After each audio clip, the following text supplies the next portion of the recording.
السلام عليكم ورحمة الله وبركاته. النهاردة ان شاء الله هنعمل فيديو جميل وفيديو لطيف جدا. انا بحب قوي الفيديوهات اللي بتبقى في التورت، بتبقى فن كده وابداع. انا النهاردة هنعمل الفيديو الجميل ده تورتيه، وهنعمل الكيكة الاسفنجية، وهنعملها بدقيق عادي خالص، مش بدقيق سبونج، وان شاء الله تعجبكم. شايفين الجمال؟ تابعوا معايا الفيديو الاخر. المكونات عبارة عن كوبايتين دقيق، ربع كوباية نشا، كوباية سكر، معايا هنا معلقة كبيرة ونص كاكاو خام اسباني سادة، ومعايا رشة ملح، ومعلقة صغيرة فانيليا، وخمس بيضات، ومعلقة صغيرة بيكنج باودر. طبعا هحط الدقيق، النشا مع الدقيق مع البيكنج باودر مع رشة الملح، بس الخمس بيضات بالشكل ده، واحط عليهم معلقه الفانيليا، واحط معلقه خل،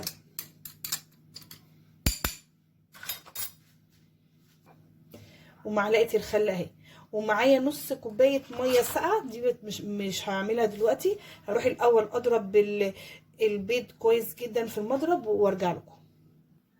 انا هنا بضرب البيض بالشكل ده، وبحط السكر، كوبايه السكر نصها، يعني حطيت نصها وبضرب، وهحط نصها تاني، بس هضرب شويه الاول.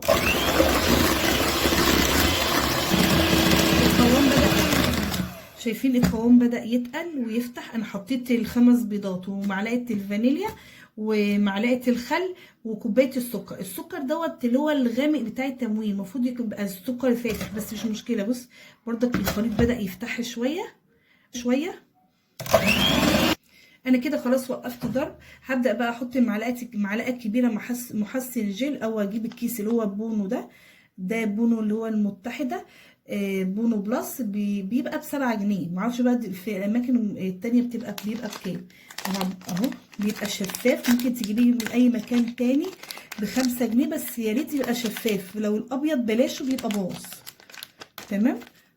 هي عباره عن معلقه كبيره. هفضيها بقى بالشكل. خلاص انا فضيته اهو، اللي هو كيس محسن الجل. وهحط بقى نص كوبايه الميه الساقعه اهو بالشكل ده، وهبدا اضرب تاني. بسم الله الرحمن الرحيم.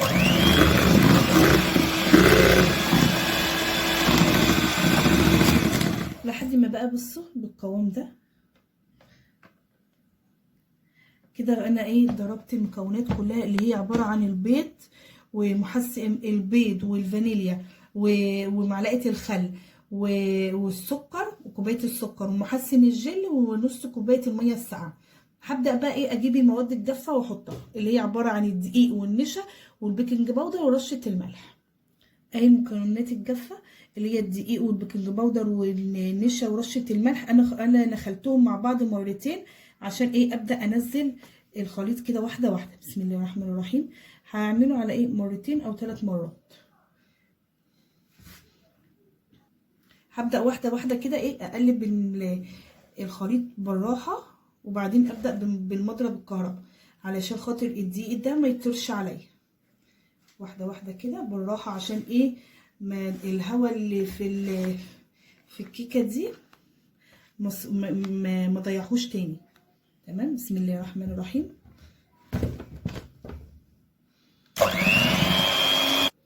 هبدا بقى احط. انا خلاص قلبت، هبدا احط شويه كمان من الخليط اللي هو المواد الجافه. انا ممكن احطهم كلهم اهو، بس كده، واقلبهم برضك بالراحه، وهشتغل بالمضرب بالراحه.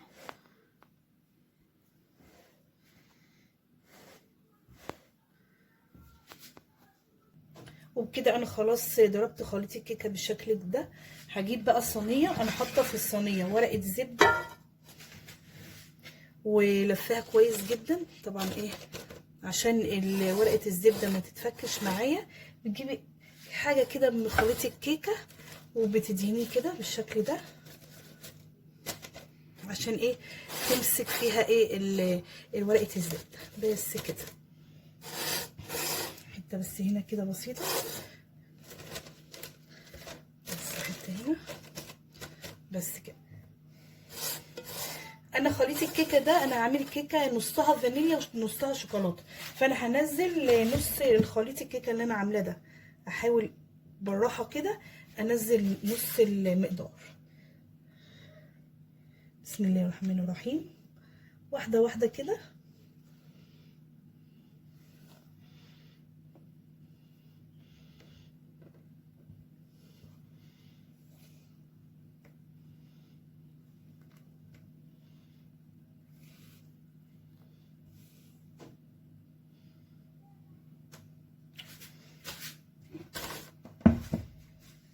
انا كده خلاص اهو نزلت نص المقدار. مقداري بقى معايا هنا بقى معلقه ونص كاكاو كبار، هنخلهم كده بمنخل عشان الكاكاو بيبقى فيه حبيبات كده، هي ده اهي.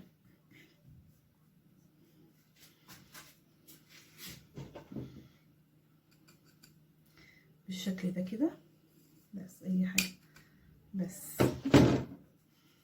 وهحط معلقه كبيره او معلقتين ميه ساقعه بالشكل ده كده. بسم الله الرحمن الرحيم، بس كده. وهضرب بمضرب الكهرباء. بسم الله الرحمن الرحيم.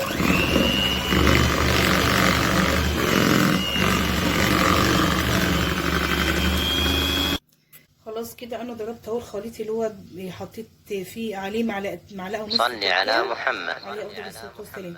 وحطيت فيهم 2 معلقه ميه. هبدا بقى هنا اجيب الكيكه اهو بالشكل ده، واحط بقى الخليط في الجزء ايه اللي انا ما حطيتش، اللي انا سايباه فاضي ده.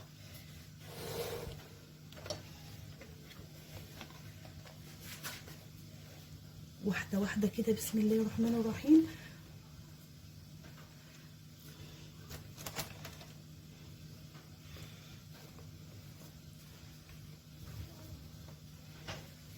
وبكده انا خلاص حطيت خليط الكيكه اللي هو الفانيليا والشوكولاته اهو جنب بعض بالشكل ده. انا قيت الفرن على درجه حراره عاليه من فوق ومن تحت، حط فيه فوق لحد ما الفرن ما يسخن. هروح طافيه فوق واخلي تحت على وسط، واسيب الكيكه الاسفنجيه بتقعد فتره كبيره شويه في الفرن، يعني بتقعد من ساعه كده لساعه الا ربع. تمام. هي عندي حسب الافران، انا عندي بتقعد من ساعه وممكن تزيد شويه. تورتايه بعد ما انا طلعتها من الفرن، هي خدت معايا بالظبط ساعه و10 دقايق. بص جربتها كده بالخله، بص لقيتها ناشفه مفيهاش اي حاجه، طريه خالص اهي. انا هي لسه سخنه، هي سخنه خالص. انا هسيبها تهدى شويه ونبدا بقى نشكلها مع بعض، بس انا هسيبها تبرد وبعدين هحطها في كيس واحطها في التلاجة لمده ساعه او ساعتين وابدا ازينها. خلاص حطيت كيكه التورته في التلاجة لحد ايه ما تمسك نفسها شويه كده، عشان ما ينفعش ان انا اقطعها وهي لسه سخنه. هي بردت تماما وقلت نحطها اسيبها ساعه ولا حاجه في التلاجة لحد ما نعمل صوص الكراميل ونعمل الكريم شانتيه. صوص الكراميل اللي معايا كوبايه الا ربع سكر وكوبايه الا ربع لبن. كوبايه الا ربع لبن هحط فيها معلقه نشا وكمان معلقه صغيره كريم شانتيه. تمام. بس انا هعملها معاكم النهارده بالنشا عشان لو مفيش حد عنده كريم شانتيه وعايز يعمل صوص كراميل عادي اهو بالطريقه دي. نروح بقى كده هنا كده طاسه على النار، احط فيها كوبايه الا ربع سكر بالشكل ده كده، اوزعه بالشكل ده. والنار انا مهدياها اقل من الهاديه شويه عشان ايه ما ينحرقش معايا. ومش همد ايدي بالشكل ده. شايفين السكر بدأ يكرمل اهو. هبدأ كده ايه اقلب احاول ايه اخلي السكر اللي هو لسه ما كرملش ده ينزل تحت عشان يكرمل. هو السكر ده هيضايقني شويه عشان هو السكر ناعم، ده السكر التموين هيضايقك شويه، بس هيتعمل ان شاء الله يبقى زي الفل. بس هشيل ايدي، مش هحط ايدي كتير. السكر كله بدأ ياخد لون اهو، بس انا ايدي فيه هقلب كده بالراحه عشان السكر يدوب، عشان هو خد لون بس لسه السكر حبيبات، عشان السكر دوت انا قلت لكم السكر مش ناعم، السكر الخشن. ايدي فيه كده هقلب بالراحه كده، انا بقلب بظهر المعلقه كده بالراحه خالص. شايفين السكر اهو بدأ يدوب، هو لسه فيه شويه سكر حبيبات صغيره بس بدأ يدوب معايا اهو. انا لسه ايدي فيه كده على النار. ومجهزه جنبي كوبايه اللبن وفيها معلقه النشا مدوباها.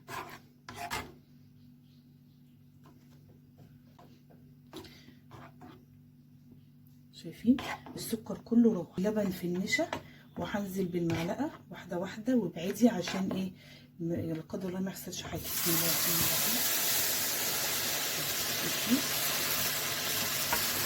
كتل ما تخافيش ما تقلقيش خالص، كل ده واحده واحده كده وهقلبه اهو وهيسيح مفيش اي حاجه. وكل ده لسه على النار ونار هاديه. بسم الله الرحمن الرحيم. بص بدأ يتقل ازاي واحنا بنتكلم كده مع بعض، بدأ يتقل ازاي. وكمان كل التكتلات بدأت تروح معايا الحته دي اهي، انا بظهر المعلقه وبراها على الطاسه كفايه عشان انتوا عارفين يعني. اوطي بقى النار خالص، شمعة خليتها شمعة بس. شايفين؟ وكل ما بيغلي كل ما بسيبه على النار شويه كل ما بيتقل، وكل ما بيبرد كل ما بيتقل ويتقل. طبعا عمري ما استخدمه بالسخونيه دي خالص في اي وصفه، لازم اسيبه يتقل تماما. شايفين؟ ما خدش وقت، انا طفيت خلاص كده، انا طفيت ما خدش وقت. شايفين؟ ومش مكلف خالص نهائي. بدل ما يعني انا بصراحه انا التورته اللي انا بعملها ده اوردر جاي لي يعني، هبيعها ان شاء الله يعني. انا قلت مش عايزه اكلفها يعني، ممكن كنت رحت اجيب اللي هي الاكياس الجاهزه، بس دلوقتي تلاقيها غاليه. وكمان اللي طالبين التورته طالبينها ان انا اعملها يعني ايه مش مكلفه. طب لو كانوا طالبين ان انا اعملها مكلفه كنت هنعملها باللوتس والحركات الجميله دي. بس كده وكده الكراميل خلص، هسيبه بقى يبرد خالص اهو. خلاص مفيهوش اي تكتلات اهو، مفيهوش اي تكتلات خالص اهو. هسيبه بقى ايه يبرد.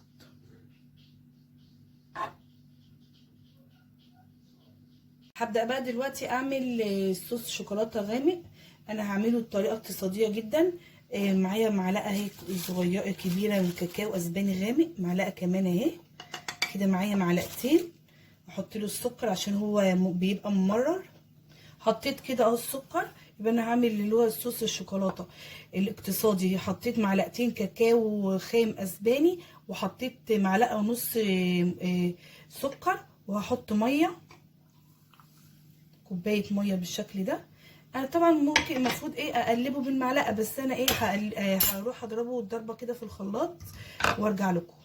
ضربته ضربه حلوه اهي في الخلاط. هحط ايه بقى تاني عشان يمسكوا، هحط معلقه نشا واقلبه كويس جدا بمعلقه النشا بالشكل ده كده. بس كده انا ضربته تاني في الخلاط عشان النشا يدوب جدا كويس. هنزل بقى ايه بالمكونات كلها في طاسه او كسرونه او اي حاجه، واروح بيها ايه على النار. انا نزلت بيه اهو على النار، هتنيني ايدي فيه اقلب عشان فيه نشا وهيتقل، عشان كمان ما يكلكعش. هو لسه سايب اهو معايا شويه يدي غلوه وهتلاقيه تقيل خالص. انا رفعت الصوص اهو خلاص من على النار. شايفين بدأ يتماسك ازاي؟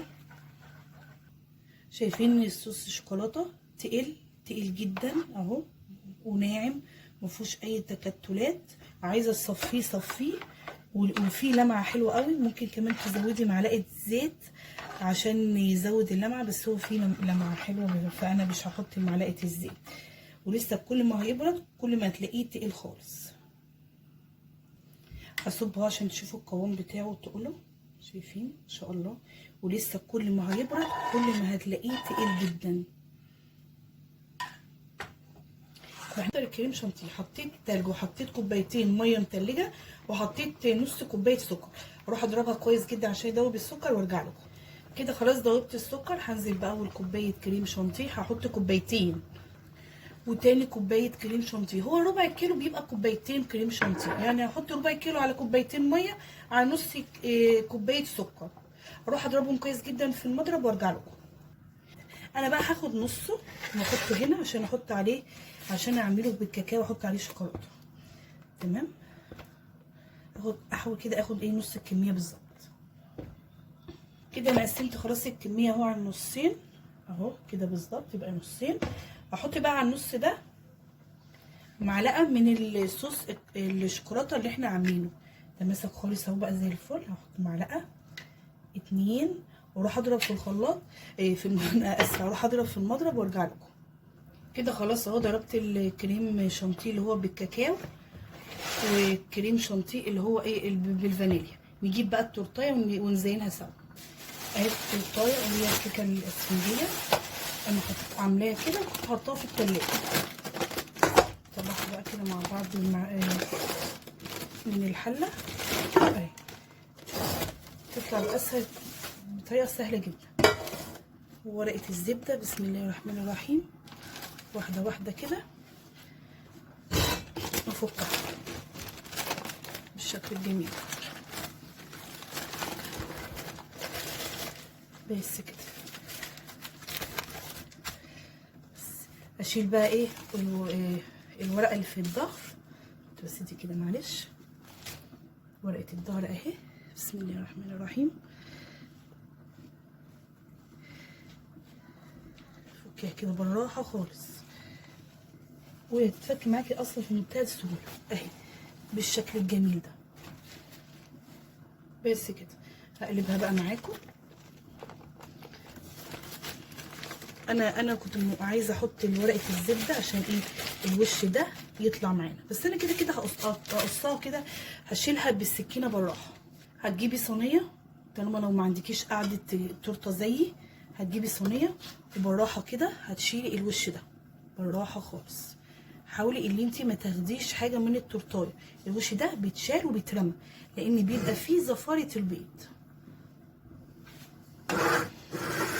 بالشكل ده. بسم الله الرحمن الرحيم.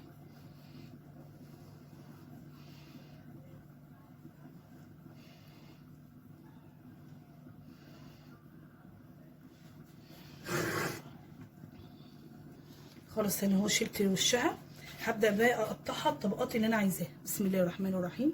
بالراحه كده السكينه اهي، وبتلف التورته او القاعده بتاعت التورته. انا عنديش تورته قاعده فبلف الصينيه، شايفين بالشكل ده بلف بسم الله الرحمن الرحيم اهو. بس كده شفتي بالشكل ده كده، شفتي اسفنجيه ازاي وفاتحه وجميله ومفرغه ازاي. هبدا بقى اعمل بردك في الطبقات الثلاثه بالشكل. خلاص كده قطعت 3 طبقات ودي الطبقه الرابعه. هاجي بقى في الحته دي كده وهشيلها عشان بتبقى شكلها مش حلو مش لطيف بالشكل ده كده. بالراحه بردك هرقق جدا، شايفين هرقق جدا قوي قوي واشيلها احطها في طبق. ممكن احط عليه شويه كريم شانتيه وخلاص. طبعا لو عندك المنشار هيسهل لك جدا، والسكينه دي بردك اللي هي المنشار دي بتسهل قوي. بس لو ما عندكيش المنشار تعملي زي ما انا بعمل كده وبطريقه سهله ومفيش اي حاجه بس كده. بقى انا كده عملت التورتايه على 4 طبقات. هنضف بقى الحاجات الجميله اللي حواليا دي وارجع لكم. انا خلاص كده نضفت حواليا وقطعت التورته الجميله على 4 طبقات اهو. هخليها جنبي كده. هجيب بقى القاعده الجميله بتاعتنا، ودي القاعده بتاعت التورته. التورته دي مقاس 25 7 بالظبط 25 26 تمام. فانا جبت دي 30، بتجيبيها اكبر شويه. معايا بقى شويه حركات كده كريسبي ده عشان احط جوه التورته. الحاجات الحركات دي عشان تحطيها جوه التورته دي، هحطها على البني ودي هحطها على الابيض. ممكن تستغني عنها نهائي. هجيب بقى الكريم شانتيه ونبدا بقى نشتغل الشغل الجامد. اول حاجه طبعا ابدا اعملها ان انا هثبت. هحط كده لحسه كده وكده بالشكل ده عشان ايه اثبت التورته، قصدي هي التورته. تمام. بسم الله الرحمن الرحيم. احاول ايه اوسطنها بالشكل ده بس كده بالظبط. انا دايما يعني معروف عني ان انا ما بعرفش اوسطن الحاجه، بس ايه اهو بنحاول. هعمل ايه بقى؟ هسقي الكيكه سيرم شربات، كومبوت، اي حاجه اسقيها اللي انت عايزاها بالشكل ده. ده السيرم ده بيبقى عندي موجود دايما للتورتالي اي حاجه، فايه ببقى محضره. ولو مش عندي بروح عامله كوبايه فيها شويه معلقه سكر كده، معلقتين سكر وبعمل. تمام. يعني مش هنغلب. هنحط كده بسم الله الرحمن الرحيم الطبقه البني، كريم شانتيه يمة الطبقه البني بالشكل الجميل ده، ووزعها كده بس كده اهي. اتوزعت اهي بمنتهى السهوله. بس مش هبدا بقى العب فيها تاني اهي بس كده خلاص يا امان. بس تمام. ابدا بقى اروح للحته البيضه. بسم الله الرحمن الرحيم. وهبدا ازودها بس شويه عشان بسم الله. وهبدا كده اهي بالشكل الجميل ده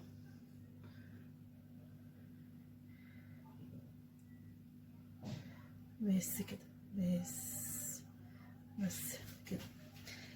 الكريسبي هنا بسم الله الرحمن الرحيم. ممكن تحطي شوكولاته، لا اسفه تعالي هنا.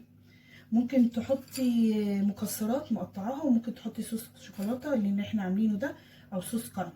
تمام كده. انا عملت خلاص اهي الطبقه الاولى. هنزل بسم الله الرحمن الرحيم بالطبقه الثانيه، هوسطنها كده. القطعه دي ولا تشغلك، هات كل حاجه تدالة، مفيش اي حاجه بس كده. تمام. هنزل تاني بالسيرم اللي هو الشربات بالشكل الجميل ده كده اهو كده بس زي الفل. هنزل بالطبقه اللي هي البني بسم الله الرحمن الرحيم اهو كده بالشكل ده بس اهي. تعالي هنا كده بس اتفردت معانا. تعالي هنا بس كده. تعالي كده بس كده اتفردت خلاص معانا. هبدأ بقى الطبقة اللي هي البيضة بسم الله الرحمن الرحيم، وهفرد بالشكل الجميل ده. بس اي زيادة بشيلها اهي بس كده اتفردت اهي معانا. هبدأ بقى ده مثلا هحط كده الصوص اللي هو الشوكولاتة الجميل اللي احنا عاملينه بالشكل الجميل التحفة ده، ويما التانية صوص الكراميل احنا برضك عاملينه سوا بالشكل ده كده.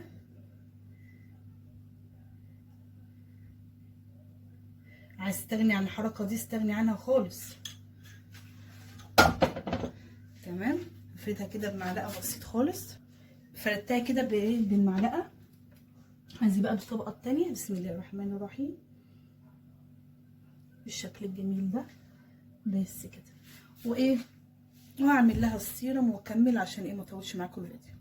انا خلاص كده وصلت خلاص للطبقة الاخيرة. بدأت اللي انا جلست الحتة اللي فوق دي والفها كده بالشكل الجميل ده. طبعا كل اللي على اللي هنمسحه عشان تجيبيها اكبر بتبقى احسن، ازاي تعرفي تشتغل كويس. هنا القطعه البيضه يما البيضه بسم الله الرحمن الرحيم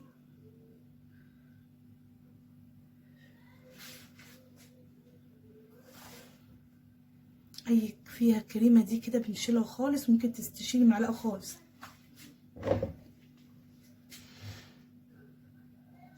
هي الكريمه البني بالشكل ده كده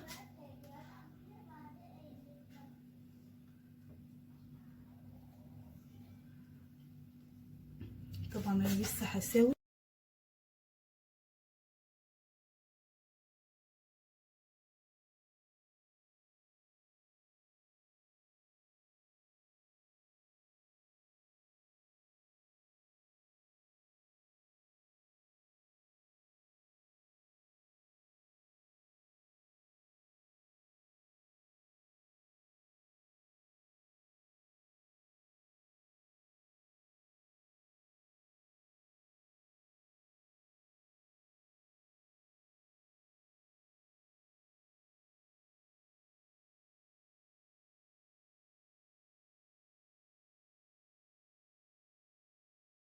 تورتايه من التلاجة هبدأ بقى ازينها. صوص الشوكولاتة اللي احنا عاملينه اهو تقيل خالص ازاي شايفين.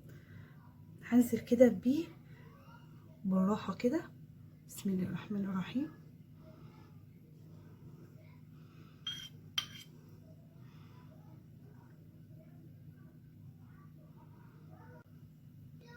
هفرده بالراحة بمعلقة كده، بالراحة خالص كده، اتجاه واحد. حط كده حاجة بسيطة هنا بس كده. وكل الزيادة دي هحاول ايه انزلها كلها وامسحها بالراحة خالص. شايفين نضفت حواليها خالص اهو، مبقتش فيها اي حاجة. هبدأ بقى ايه في اليمة البيضة. هاجي هنا كده واروح اجيب بقى صوص الكراميل ونبدأ في اليمة البيضة اهو. معانا صوص الكراميل بالطريقة دي، واي زيادة همسحها. وكده خلاص انا خلصت التورتايه، يعني زينتها التزيين اللي هو الاساسي اهو. من هنا كده حطيت الكراميل، جلستها من يمه دي الكراميل كله، ومن يمه دي خليت ايه الكراميل. شيل بس المعلقه دي. الشوكولاته نازله كده زي الشلال. تمام. هبدا بقى ايه ازينها معاكم. بسم الله الرحمن الرحيم. انا حطيت الكريمه اللي بقت عندي كلها في كيس حلويات. هبدا ان انا اداري، انا عايزه اداري النص ده، فهنزل بروزتات بالشكل ده كده.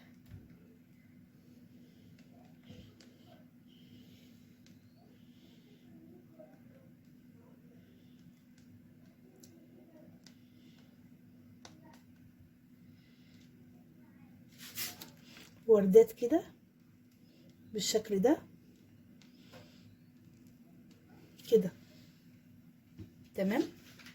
هنا بقى لسه انا ما جاتليش فكره فيها، بس انا بفكر ان انا اعمل هنا ورده كبيره وهنا قبلها ورده كبيره، يعني اعمل هنا 3 وردات وهنا كده 3 وردات، يعني تزيين هادي مش كبير. هبدا من النص الاول. بسم الله الرحمن الرحيم. صل على محمد. افضل الصلاه والسلام. وزبده كده كبيره بالشكل ده كده، وهنا واحده كمان، وهنا واحده كمان، وهنا كمان واحده. التزيين ده بيبقى ايه حسب هي اذواق وحسب رايك والشكل اللي انت عايزاه. يعني الشكل ده مش وحش. تمام. هنا بقى هاجي على اليمه اللي هي اللي فيها الكراميل، احط عليها كريسبي كده الابيض بالشكل الجميل ده. وهنا هحط البني، طبعا ده لو كان دهبي كان هيبقى حلو بالشكل ده.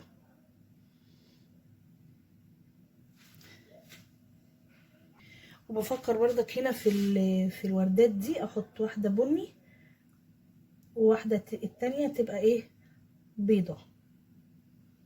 تمام كده انا خلصت التزيين فوق.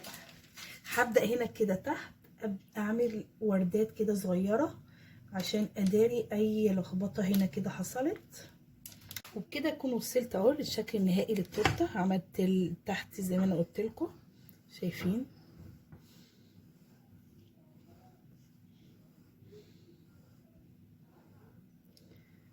بالشكل ده. حاجه بسيطه وهاديه، يعني حاجة هادية جدا وبسيطة. يا رب تكون عجبتكم التورتايه،